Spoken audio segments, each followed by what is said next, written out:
Olá, sejam bem-vindos. Meu nome é Juarez Guimarães e hoje vamos começar mais uma Escola Bíblica Dominical. Hoje teremos a oportunidade de estudar a lição 3, que corresponde ao avivamento no Novo Testamento. Bem, nesse mês a gente está fazendo uma série de estudos, A Escola Bíblica Dominical tem um direcionamento de fazer uma série de estudos sobre avivamento. A gente teve na lição 1 um contexto geral, uma visão geral sobre o que é avivamento, as definições relacionadas ao que é avivamento. A gente vai relembrar um pouquinho dessas definições. Na lição 2, a gente viu o avivamento aplicado no contexto do Antigo Testamento. E nessa lição 3, a gente vai avançar no avivamento segundo o Novo Testamento. E a partir daí, aprofundar cada vez mais sobre o tema avivamento nesse primeiro trimestre. Então, eu te convido agora para orar comigo, pedindo para que o Senhor nos abençoe nesse momento de aprendizado, nesse momento de condução da palavra. Pai querido e amado, Senhor, nesse momento nós te pedimos, Espírito Santo de Deus, que venha nos conduzir, Senhor, que nos dê sabedoria, discernimento para navegar pela tua palavra, Senhor, conforme a tua orientação, Pai, buscando em ti entendimento, Senhor, buscando do Senhor a sabedoria.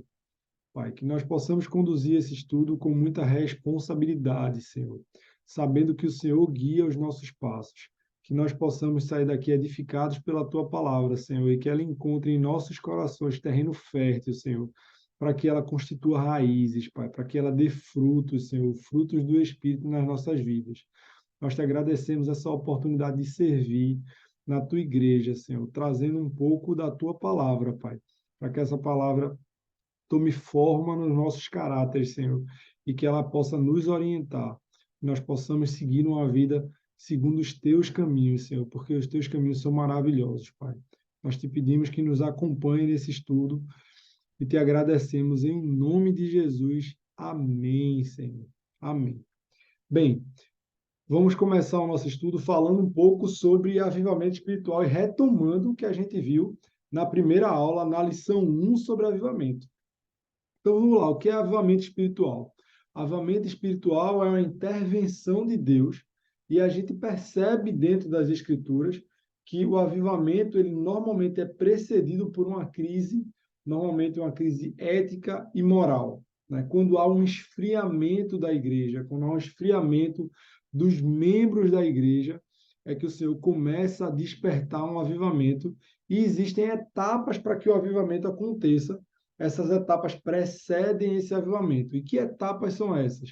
A gente viu na primeira aula que uma das primeiras etapas para preceder o verdadeiro avivamento é se humilhar na presença de Deus.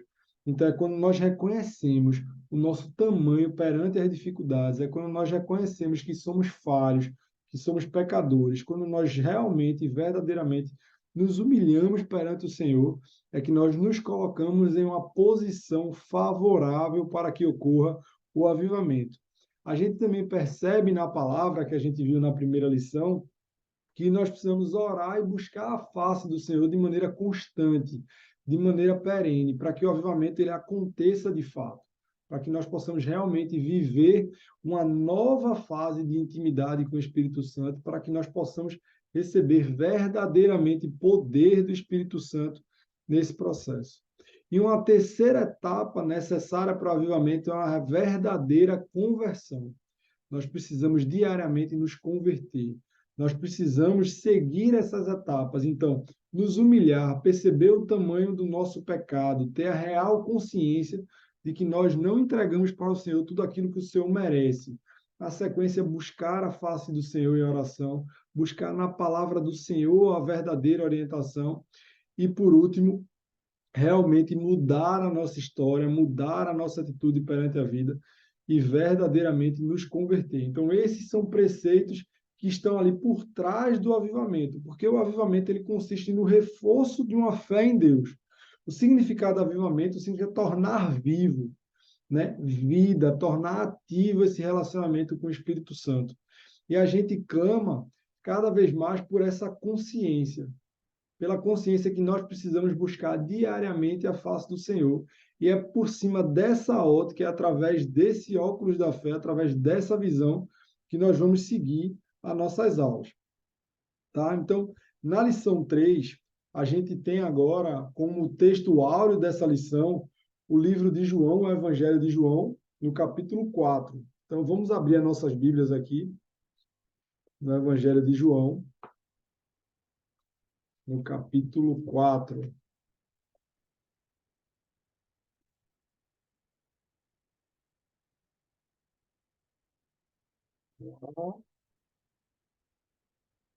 João capítulo 4, nós vamos ler do verso 7 ao verso 15. Então ele diz assim, segundo a palavra do Senhor. Pouco depois, uma mulher samaritana veio tirar água e Jesus lhe disse: Por favor, dê-me um pouco de água para beber. Naquele momento, seus discípulos tinham ido a um povoado comprar comida. A mulher ficou surpresa, pois os judeus se recusavam a ter qualquer contato com os samaritanos. E ela disse: Você é judeu e eu sou uma mulher samaritana. Disse ela a Jesus: Como é que me pede água para beber? E Jesus respondeu: Se ao menos você soubesse que presente Deus tem para você e com quem você está falando, você me pediria e eu lhe daria água viva. Mas você não tem corda nem balde e o poço é muito fundo, disse ela. De onde tiraria essa água viva? Além do mais, você se considera mais importante do que o nosso antepassado Jacó, que nos deu esse poço? Como pode oferecer água melhor do que essa que Jacó, seus filhos e seus animais bebiam? E Jesus respondeu: Quem bebe dessa água logo terá sede outra vez, mas quem bebe da água que eu dou nunca mais terá sede. Ele se torna uma fonte que brota dentro dele e lhe dá a vida eterna. Bem, vamos repetir esse versículo 13. E Jesus respondeu: Quem bebe essa água logo terá sede outra vez, mas quem bebe da água que eu dou nunca mais terá sede. Ela se torna uma fonte que brota dentro dele e lhe dá a vida eterna. Bem, essa palavra é a palavra que vai nos orientar quando nós estivermos aqui discutindo um pouco mais sobre o Evangelho no Novo Testamento. E os evangelhos, a gente vai entrar dentro do avivamento no Novo Testamento, conduzindo pelos nossos 4 evangelhos: o livro de Mateus, Marcos, Lucas e João. Na sequência, a gente vai aprofundar um pouco nas epístolas, né? Então, nós vamos ver o avivamento segundo o Ato dos Apóstolos e segundo as epístolas, e, por último, o avivamento no contexto do Apocalipse, no contexto da revelação. Tá? E já entrando dentro desse tema, qual é a nossa grande motivação quando nós falamos sobre avivamento, como nós falamos sobre avivamento no Novo Testamento? O nosso grande objetivo, a nossa grande motivação é verificar como anda o nosso relacionamento com o Espírito Santo. Não existe avivamento sem relacionamento, porque avivamento deriva de intimidade. Nós precisamos diariamente buscar intimidade com o Espírito Santo. E a intimidade está relacionada com o nosso tempo, com o tempo que nós gastamos com a palavra de Deus, com o tempo que nós gastamos nos relacionando com o Senhor através da sua palavra, né? Nós temos uma grande referência na nossa igreja. Sempre que o culto ele está encerrando aquele momento, o nosso pastor ele repete uma frase que ela fica sempre marcada na minha cabeça, que ela diz assim: e o culto jamais se encerra, mas esse momento gostoso ele para. Porque o culto verdadeiramente jamais pode se encerrar em nossos corações. Nós precisamos estar cultuando, buscando, conversando com Deus a todo momento. E quando você verdadeiramente entende que o Espírito Santo enviado pelo Senhor, que é o nosso Consolador, vai estar conosco a todo tempo, nós elevamos o nosso conceito de intimidade e de presença do Senhor nas nossas vidas. Então, ao estudar sobre o avivamento do Novo Testamento, nós vamos buscar essa água viva, essa água que nós identificamos no poço, que Jesus fala para aquela mulher samaritana, essa água que brota dentro de nós. É a verdadeira vontade de estar sempre em comunhão, sempre na presença do Senhor, buscando a face do Senhor, buscando sabedoria no Senhor, porque a sabedoria vem de Deus. Então, nosso grande objetivo, nossa grande motivação é verificar como é que está o nosso relacionamento. É obter um pouco mais de conhecimento da palavra, mas sempre questionando o nosso relacionamento com o Espírito Santo. É como trazer o Espírito Santo à baila diariamente no nosso contexto, na nossa vida.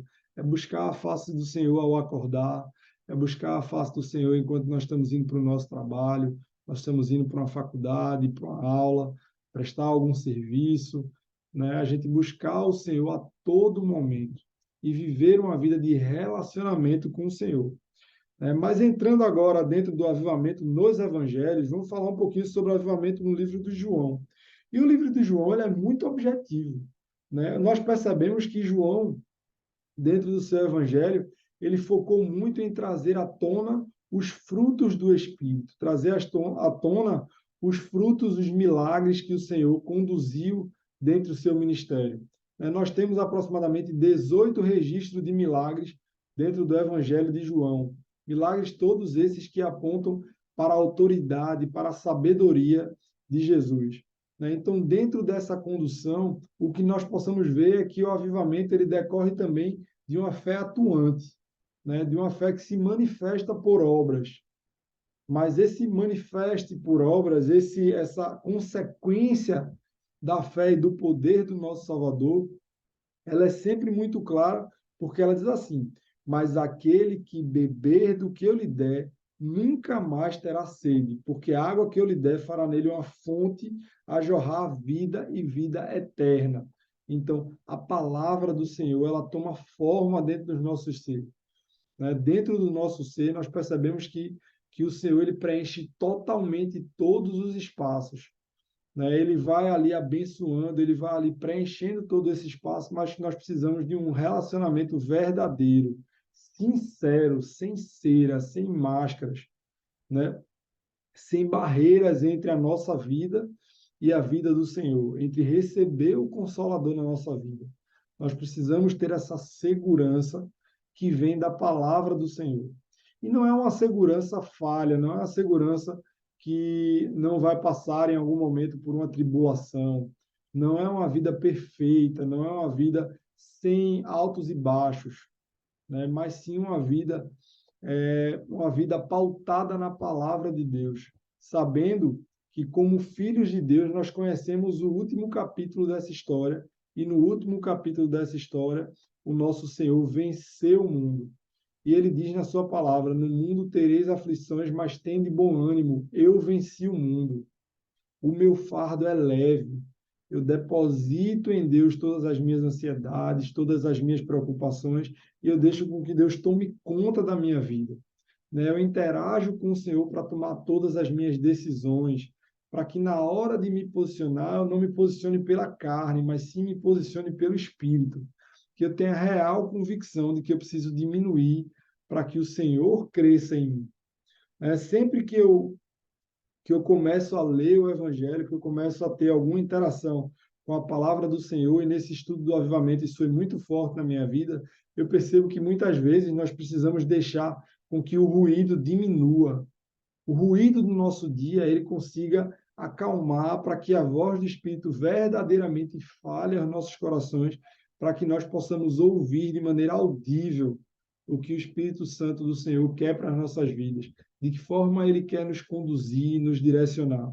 E o Evangelho de João ele é muito simples, ele é muito pragmático em trazer o Senhor Jesus como nosso Redentor. Então, o ministério de Jesus é repleto de avivamento, é repleto de obras consequentes desse poder e dessa autoridade de Jesus.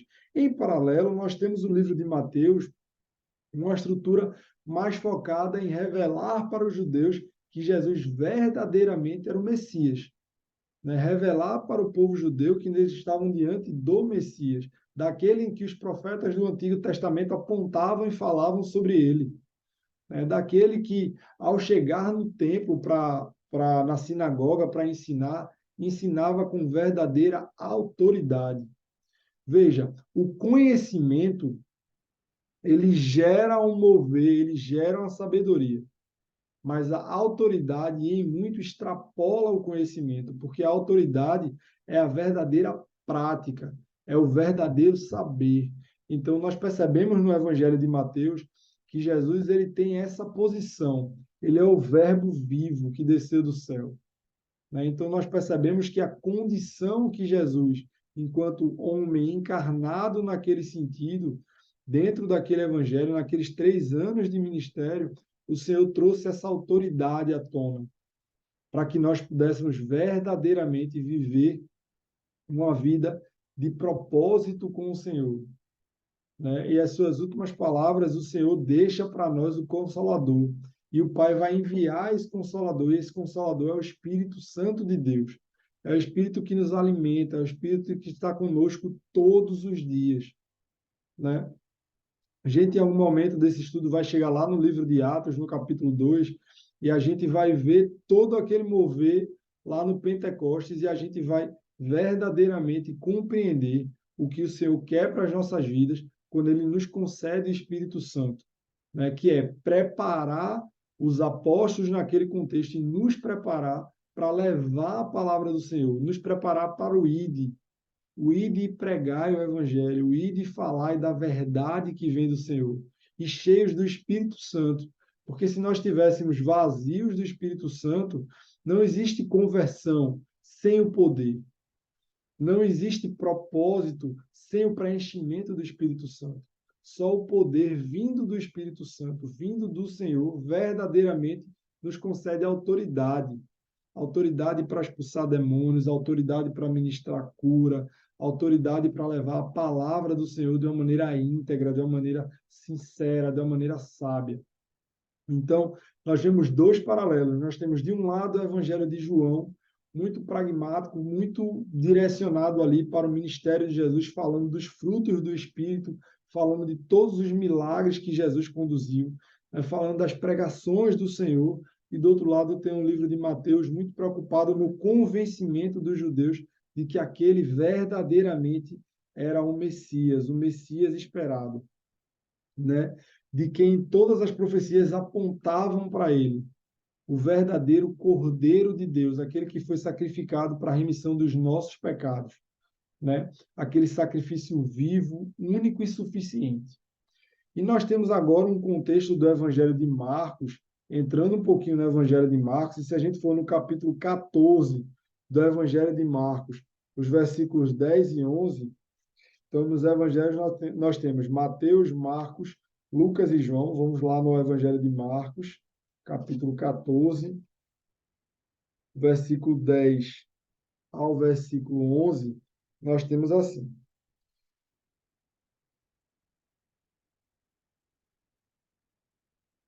Nós temos a seguinte colocação. Então, Judas, um dos 12, foi um dos principais sacerdotes para combinar de lhes entregar Jesus.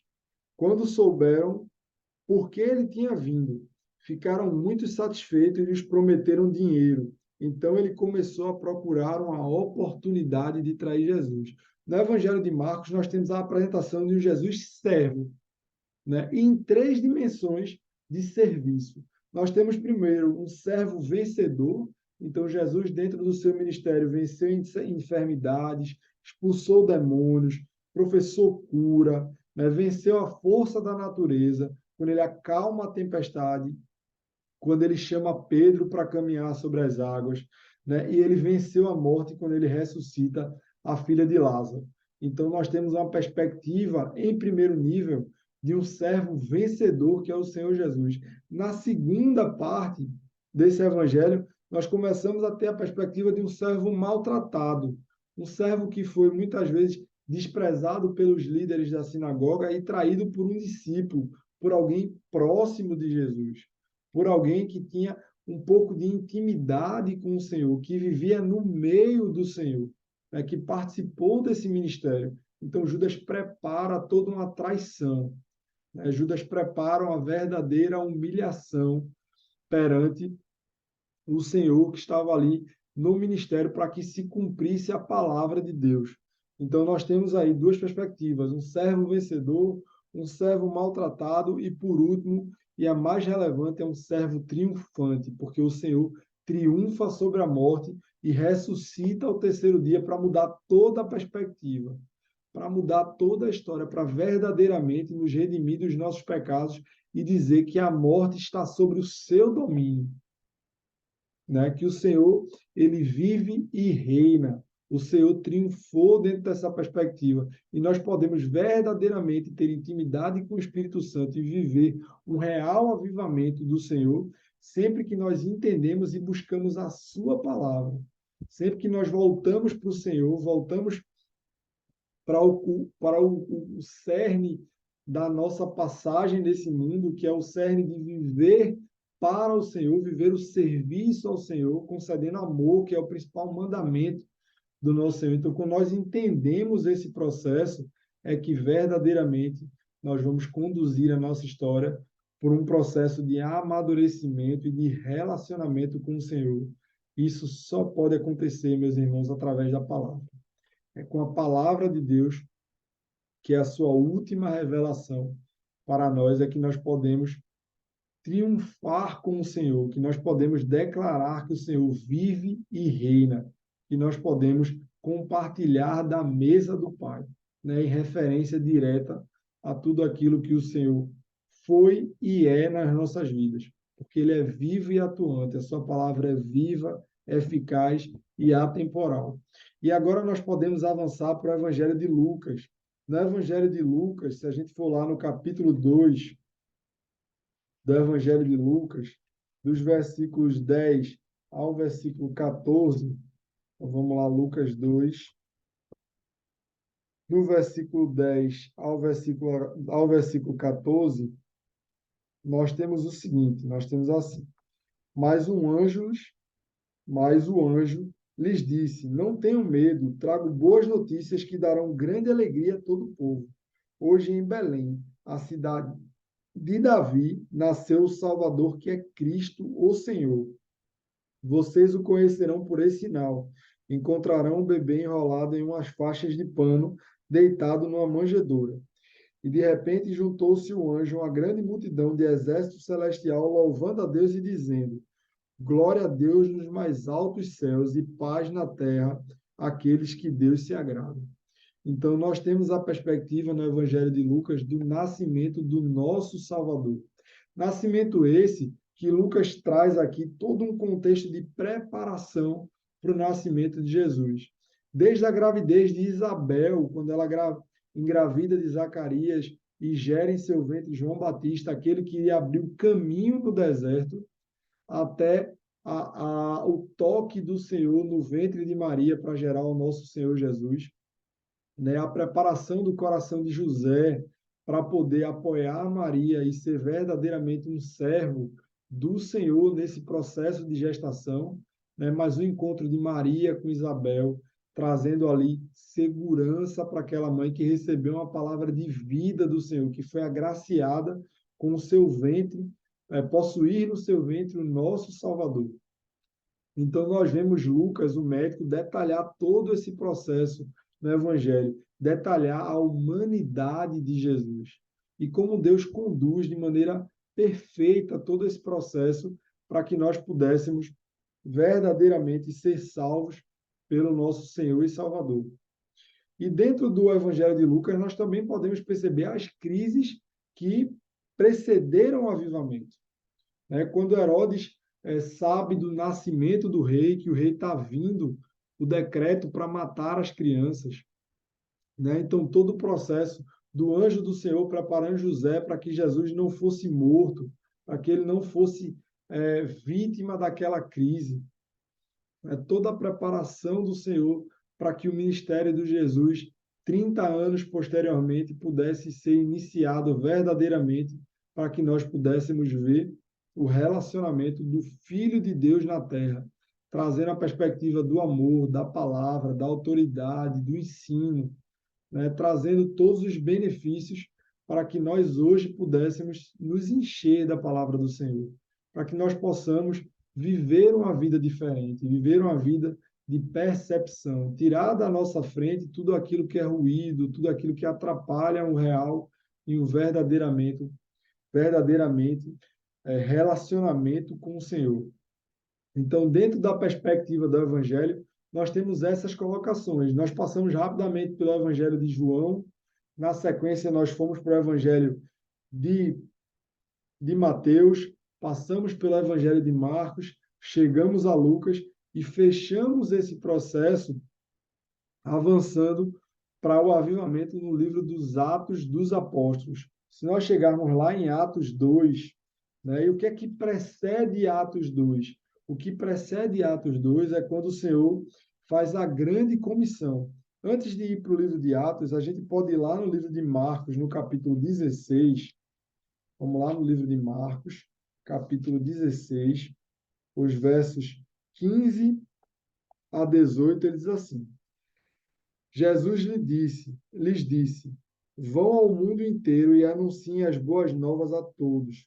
Quem crer e for batizado será salvo, mas quem se recusar a crer será condenado.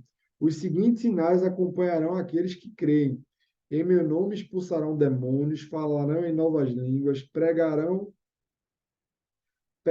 em serpentes sem correr perigo. Se beberem algo venenoso, não lhe fará mal e colocarão as mãos sobre os enfermos e eles serão curados. Então, o Senhor fala aqui do preenchimento do Espírito na vida dos apóstolos para que verdadeiramente eles pudessem levar o Evangelho. E a palavra Evangelho significa boa nova, para que eles pudessem levar a boa nova do céu, que é a vida de Jesus, que é a percepção e a certeza de que o Senhor é o nosso Salvador. E ele diz que, uma vez cheios dessa palavra, cheios do Espírito Santo, eles poderiam estar demonstrando os frutos do Espírito, o falar em línguas, né, o curar os enfermos, o expulsar demônios, tudo aquilo que foi manifestado no ministério do Senhor. Nós vimos nos evangelhos que o Senhor fez isso de maneira recorrente, que o Senhor, por várias vezes, né, foi o que nós contextualizamos como o fruto do Espírito. O Senhor, ele expulsou demônios, o Senhor verdadeiramente curou enfermos, o Senhor venceu eventos naturais, o Senhor triunfou sobre a morte. Então, tudo isso nos é permitido, nos é capacitado através do Espírito Santo, segundo a vontade de Deus.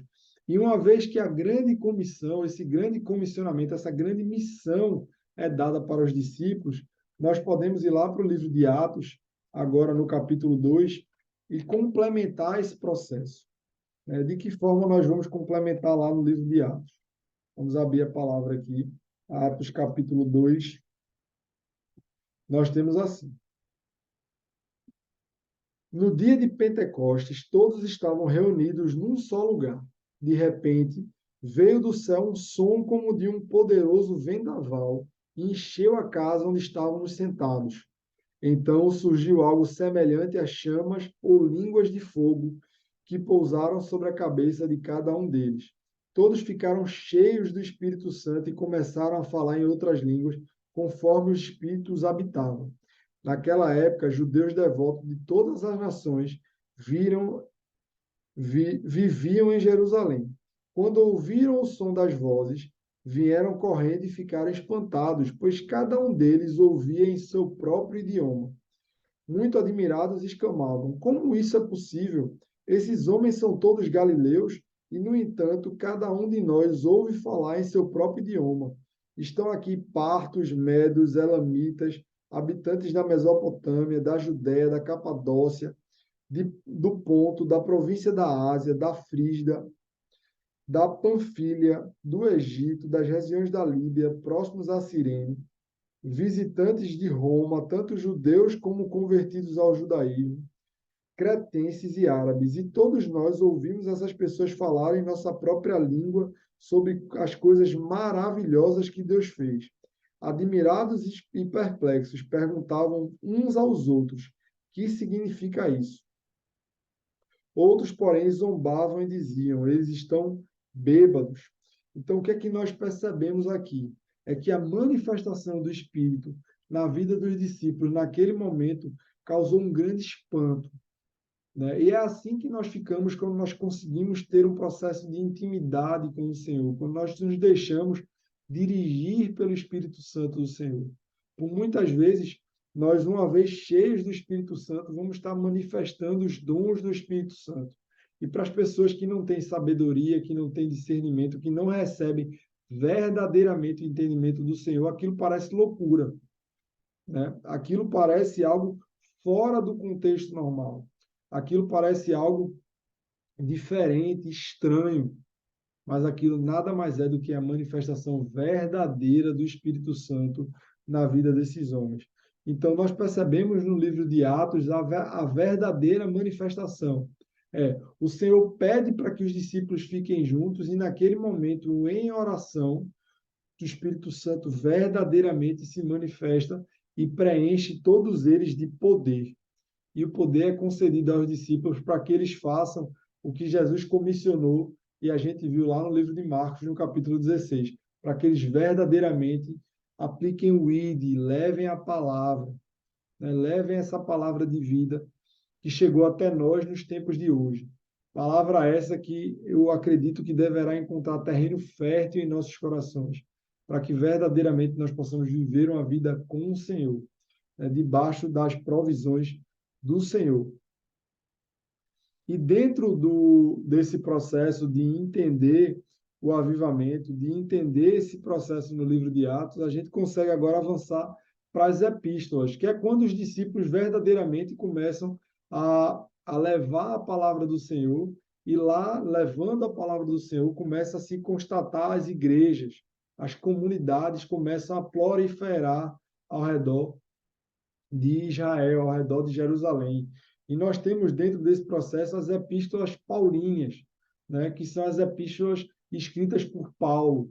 Dentro desse processo, nós temos 13 cartas que foram escritas por Paulo para diferentes igrejas, para diferentes comunidades, e dentro dela nós temos alguns pontos que são fundamentais para ter essa vida cristã, para ter esse preenchimento. Por exemplo, em Romanos, no capítulo 5, a gente pode aqui abrir a nossa Bíblia e lá no livro dos Romanos, no capítulo 5, nós temos a justificação pela fé. Então, Romanos capítulo 5, no versículo 1, diz assim: Portanto, uma vez que pela fé fomos declarados justos, temos paz com Deus por causa daquilo que Jesus Cristo, nosso Senhor, fez por nós. Então, a fé no Senhor Jesus Cristo nos justifica, certo? A fé no Senhor Jesus Cristo alinha nossas vidas com o Senhor. Busca a justificação. Justificação essa que ela é suficiente. Justificação essa que ela resolve, que ela é verdadeiramente um ponto na nossa história para que nós possamos começar um novo capítulo. Capítulo esse que precisa estar direcionado na palavra do Senhor, que precisa estar alicerçado pela palavra do Senhor, né? Como a própria palavra nos orienta. Nós precisamos construir a nossa casa sobre a rocha. E que rocha é essa? Rocha é a palavra viva do Senhor. É a água que o Senhor dá de beber, como nós vimos no começo desse estudo, e essa água gera vida dentro de nós. Ela brota uma vida diferente, ela brota uma vida de relacionamento com o Espírito. Então, a fé justifica. Se nós vimos os livros de 1º e 2º Coríntios, né, as epístolas de Paulo à igreja de Corinto, nós temos lá todo o contexto da salvação, todo o posicionamento com relação à salvação, salvação essa que é dada pelo Senhor, que é dada através da graça, através do amor do Senhor. Nós temos a transformação do corpo nos livros de 1º e 2º Tessalonicenses. Se nós chegarmos lá no livro de 1ª Tessalonicenses, no capítulo 4, no verso 16 e 17, vamos lá, 1ª Tessalonicenses, capítulo 4, versos 16 e 17.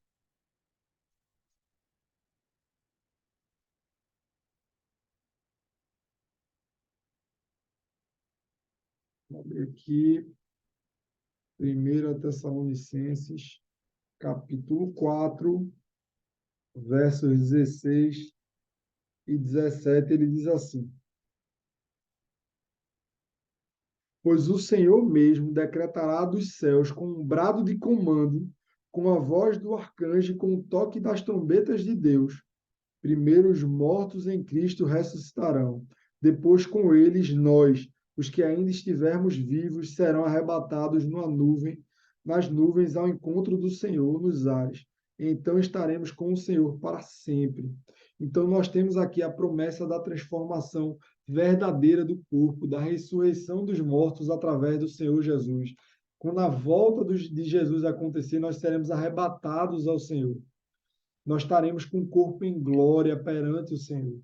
Então, tudo isso é um direcionamento que nós percebemos que veio através do Espírito Santo de Deus, que conduziu e exortou o apóstolo Paulo para que ele trouxesse essas palavras de vida para aquelas comunidades. Então, nós vimos a justificação pela fé, nós vimos a salvação mediante a fé e a crença no Senhor Jesus, nós vemos a transformação do corpo e nós vemos também, se nós chegarmos lá em Filipenses, no capítulo 4, no verso 4, o que é que nós temos? Nós temos a alegria dos salvos. E a alegria dos salvos é a certeza da salvação manifesta pelo Senhor. Se nós avançarmos aqui para Filipenses, no capítulo 4, no verso 4, nós temos assim: alegrem-se sempre no Senhor. Repitam, alegrem-se. Que todos vejam que vocês são amáveis em tudo que fazem. Lembre-se que o Senhor virá em breve. Então, em breve vem o Senhor e nós precisamos exercitar diariamente o seu principal mandamento, que é o amor, é amar o próximo como a ti mesmo. É enxergar no outro verdadeiramente um cristão, um pequeno Cristo. Que nós possamos enxergar o Senhor a cada passo da nossa jornada. Que nós possamos centralizar no Senhor a nossa fé e verdadeiramente alicerçar a nossa vida na sua palavra. Né? E por último, a gente chega lá no livro de Efésios, no capítulo 5 e no verso 18, onde Paulo diz para a comunidade de Éfeso o seguinte: mas enchei-vos do Espírito Santo. Então, o enchei-vos do Espírito Santo é algo contínuo, é algo sem fim. Nós precisamos buscar a face do Senhor diariamente. Precisamos buscar ser cheios do Espírito Santo diariamente para que verdadeiramente nós possamos ser capacitados pelo Senhor para o ID, para o levar a palavra do Senhor e verdadeiramente colher os frutos que vêm do Espírito Santo. Né? Poder ser autoridade perante os nossos irmãos, refletindo a palavra de Deus. Né? E essa autoridade é diminuir perante os irmãos, é servir, é amar, é ser verdadeiramente um espelho de Cristo, né? Ser imagem e semelhança do Senhor em todas as nossas atitudes, a todo momento. É difícil? É muito difícil, não é fácil, meus irmãos.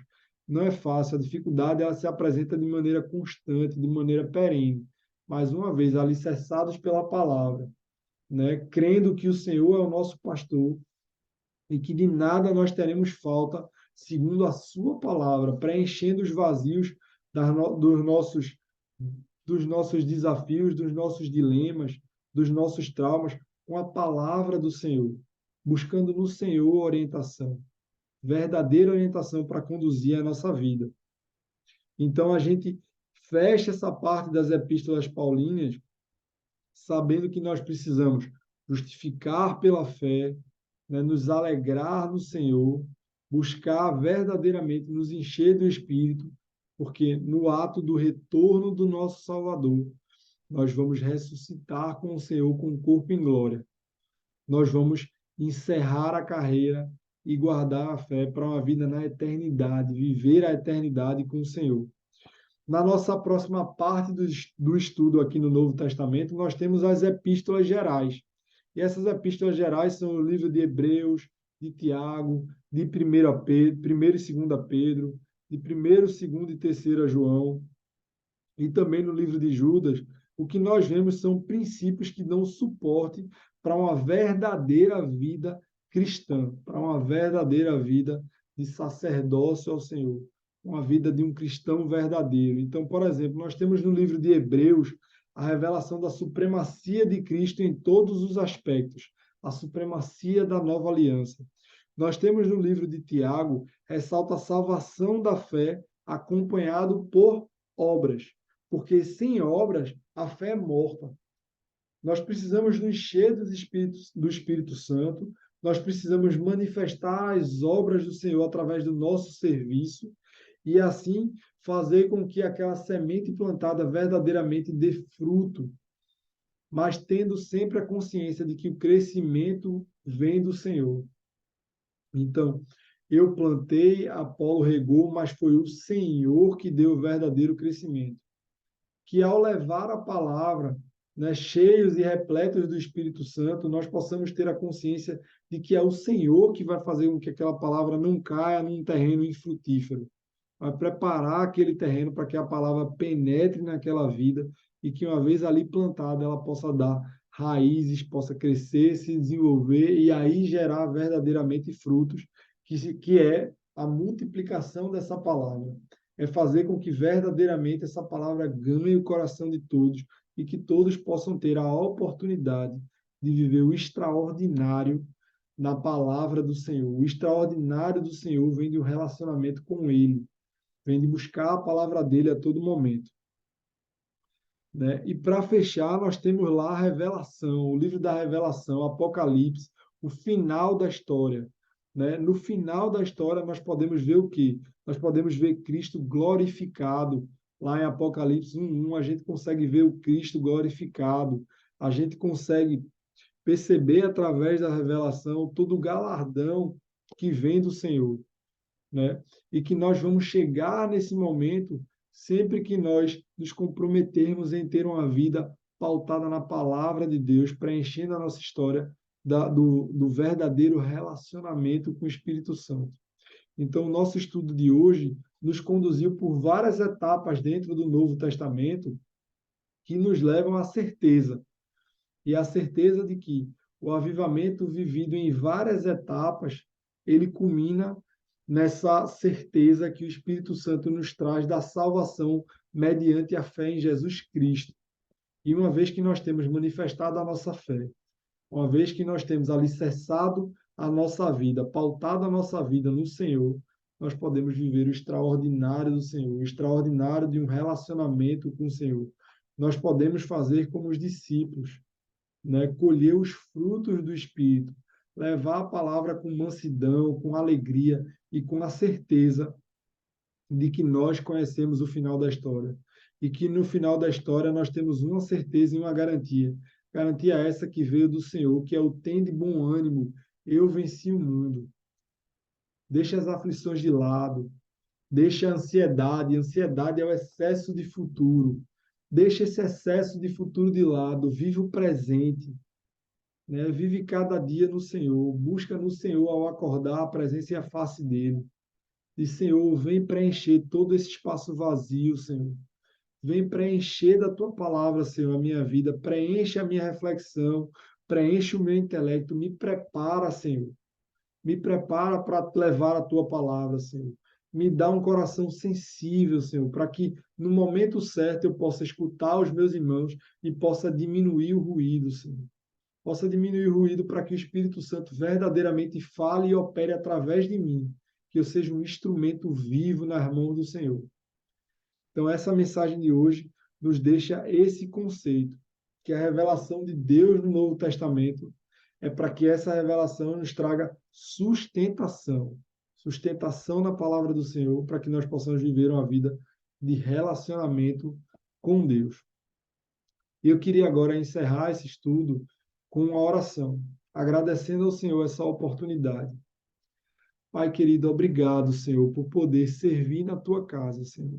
Obrigado porque a tua palavra é viva e eficaz e ela fala no nosso coração, Senhor. Que todos os irmãos, Senhor, que possam ser impactados com essa palavra, assim como eu fui, Pai, possam ter a certeza de que o relacionamento com o Senhor vale a pena e que nós precisamos diariamente exercitar o ID, Senhor. Mas não o ID vazio, Pai. Não o ID para a batalha sem a tua presença, Senhor. Que nós possamos, assim como lá no Antigo Testamento, Senhor, Moisés uma vez manifestou e disse: se o Senhor não for comigo, eu não quero ir. Que o seu Espírito Santo, Pai, que o Consolador que o Senhor nos prometeu, ele nos preencha, Senhor. O seu Espírito Santo nos envolva para que nós possamos ir para a batalha que nos espera diariamente, Senhor, revestido do escudo da fé, Pai, com a tua palavra afiada em nossos corações e nossas mentes, mas que essa palavra afiada ela não esteja lá para cortar, para machucar, mas ela esteja lá para trazer a verdade, Senhor, para preencher a nossa vida e a vida dos nossos irmãos com a tua palavra, Pai. Crendo que diariamente estás conosco, Senhor. Crendo que Jesus Cristo é o nosso Senhor e Salvador. Nós te agradecemos e te pedimos, fica conosco, Pai. Que essa palavra encontre um coração repleto de esperança, Senhor, um coração repleto de mansidão, repleto de amor, Pai, para que ela verdadeiramente ganhe raízes e se manifeste nas nossas vidas com as obras que vêm e são para o Senhor. Que essas obras não são para nos engrandecer, para nos envaidecer, Senhor. Retira todo o ego dos nossos corações, Pai, e nos traz uma vida transformada através do Teu amor e do Teu Espírito, numa conversão constante, Senhor, numa conversão viva, Senhor, que busca a tua palavra, que busca a tua face, assim como o Senhor buscava Adão e Eva no jardim, Senhor, que nós possamos agora buscar a tua face todos os dias da nossa vida, Senhor, para que no momento mais lindo da nossa história, que vai ser o encontro com o Senhor possa olhar para nós e dizer: servo bom e fiel, entra no gozo do teu Senhor. Que nós possamos encontrar verdadeiramente, Senhor, a esperança vinda de ti e a alegria de te servir, Pai. Nós te agradecemos em nome de Jesus. Amém, Senhor. Amém. Amém.